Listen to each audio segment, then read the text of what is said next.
Mga kabukid, kailangan natin turuan lumidi mga kabukid para mabuhay to. Yan mga kabukid. Sasaktan pa yung ina niya mga kabukid pag pinapadidi. Bigay.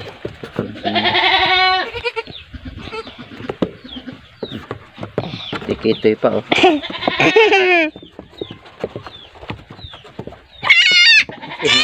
Ilang kalaki ha. Ayan siya ba ha? Ayan mga kabukid.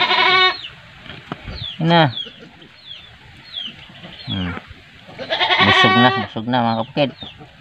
Maayaw na. Isa pa para lumakas.